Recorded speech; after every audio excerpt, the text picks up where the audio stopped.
There are people who apologize when someone bumps into them. People who spend 20 minutes rewriting a text message before sending it. People who can tell exactly how everyone in a room feels, but have no idea how they feel themselves. People who never ask for help, who never complain, who seem strong, independent, reliable, easygoing. But what if those aren't personality traits? What if they're survival strategies? What if some of the things you admire most about yourself were never choices at all? Because long before you had beliefs, long before you had goals, long before you knew who you were, your nervous system was already learning one thing: what it had to become to stay safe. And the strange part is this: it never forgot, even if you did. Today we're going to look at 7 habits that seem completely normal on the surface, but may actually be signs that your nervous system is still protecting you from a childhood that ended years ago. Before we get into these habits, one thing needs to be clear.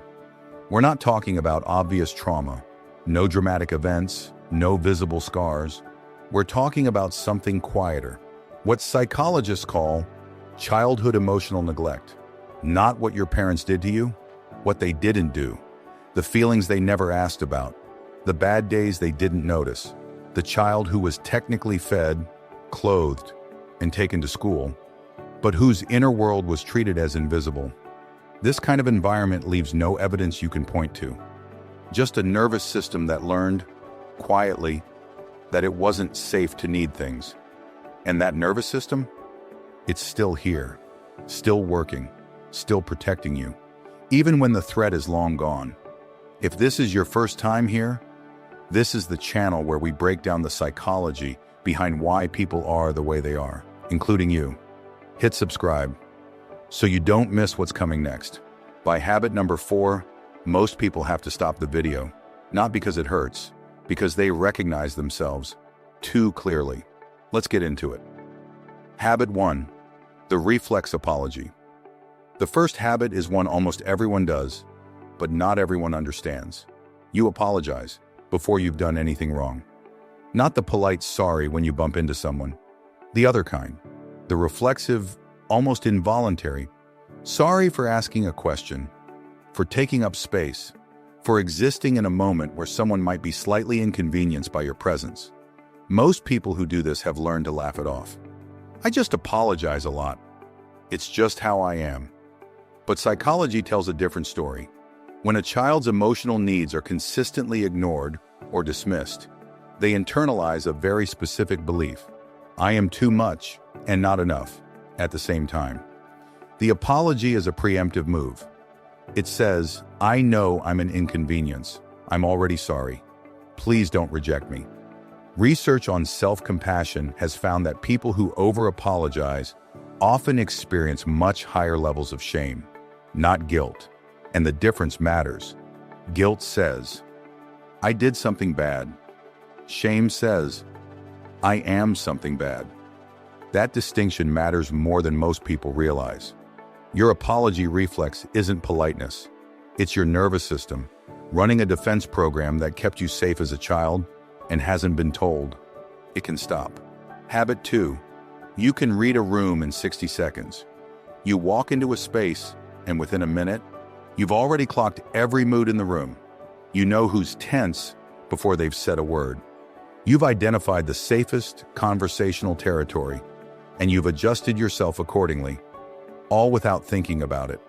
From the outside, this looks like emotional intelligence, and technically, it is a real skill. But the origin story is darker than the skill itself. When children grow up in homes where a parent's mood was unpredictable, not necessarily violent, just volatile, they develop hypervigilance as a survival strategy. Reading faces, reading tone, reading the energy in a room, before you've even put your bag down. Researchers found that people raised in emotionally unpredictable households often show heightened activity in the amygdala, the brain's threat detection center, even in response to neutral facial expressions. Their nervous systems learn to search for danger in faces that aren't showing any. The skill is real. The exhaustion that comes with it is also real. You're not gifted at reading people. You were trained by your environment to survive them. Habit 3. You refuse help. Even when you're struggling, someone offers to carry something heavy. No, I've got it. Someone offers to drive. It's fine. I'll figure it out. Someone notices you're clearly not okay and asks if you need anything. And something in your chest tightens, and you say, I'm totally fine. Honestly, and you mean it, even though you're not. Children who didn't receive consistent emotional support don't just grow up without it. They grow up organized around the absence of it. They build their entire sense of competence around not needing, because needing, in their early experience, led to disappointment, or silence, or worse, being made to feel like a burden. So the nervous system performed a radical edit. It deleted the ask for help function entirely. Attachment researchers call this compulsive self-reliance. It presents as strength, and sometimes it genuinely is. But underneath it is a grief that most of these people have never actually felt, because they learned to outrun it before they knew what it was. Your independence isn't a personality trait, it's a fortress. And the cost of that fortress is that nobody gets inside. Habit 4. You don't know what you want, even for lunch. Someone asks where you want to go for dinner. Your mind goes blank. Not because you're being polite, not because you're deferring, because you genuinely, truly don't know. You wait for the other person to suggest something and feel immediate relief the moment they do. This runs deeper than it seems. Children raised in emotionally neglectful homes were rarely, if ever, asked what they felt, what they wanted, what they preferred. Their inner world simply wasn't a relevant variable. So they never developed the habit of checking in with themselves. It served no purpose. There was no one waiting on the other end to respond. Psychologists call the extreme version of this alexithymia. Literally, no words for feelings. Studies suggest it affects roughly 10% of the general population. But the milder version, that chronic fuzziness about your own preferences, is far more widespread. And it traces back over and over to early environments where your inner world was simply never reflected back to you. You didn't lose connection with yourself.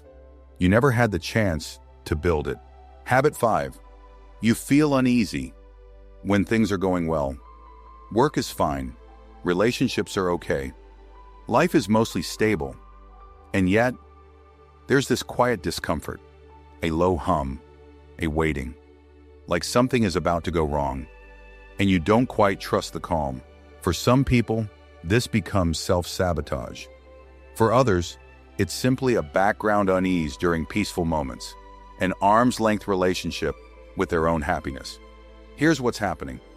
If your early environment was one where attunement, a parent truly seeing you, was absent, your nervous system never learned that safety is stable.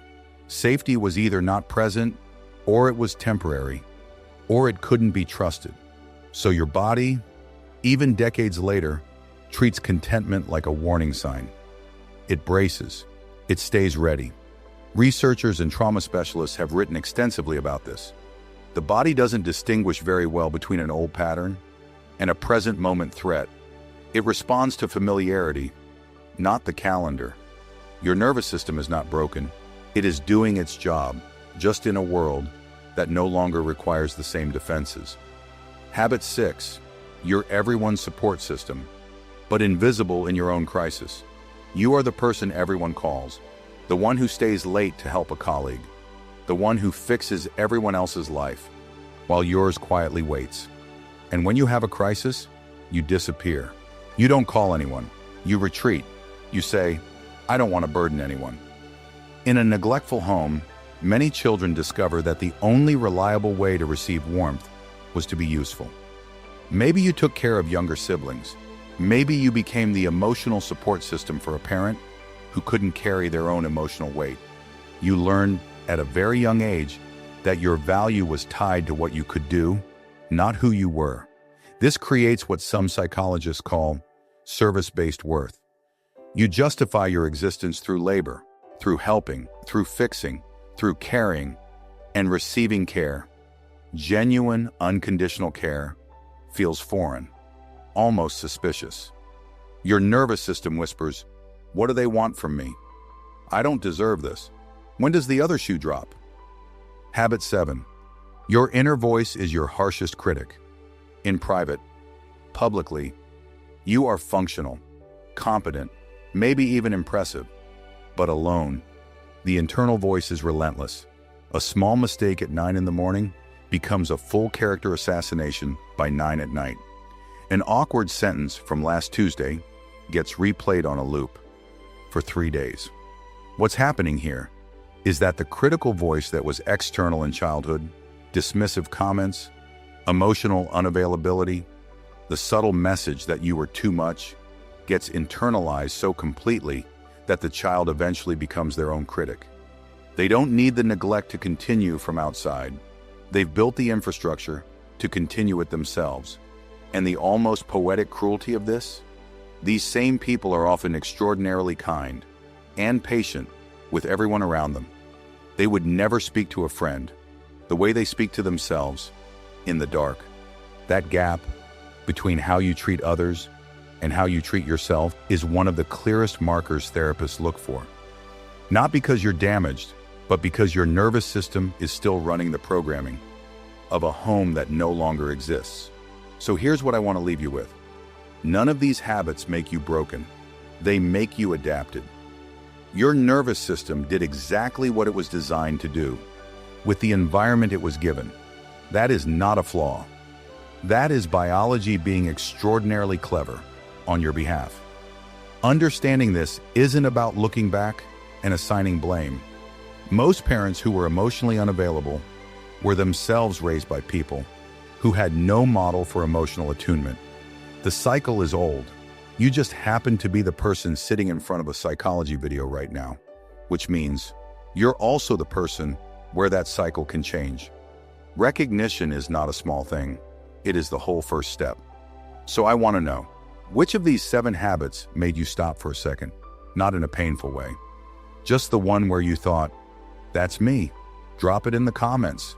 You'll find you're in good company. And if you want to go deeper into how early environments shape the adult nervous system, I've got more coming.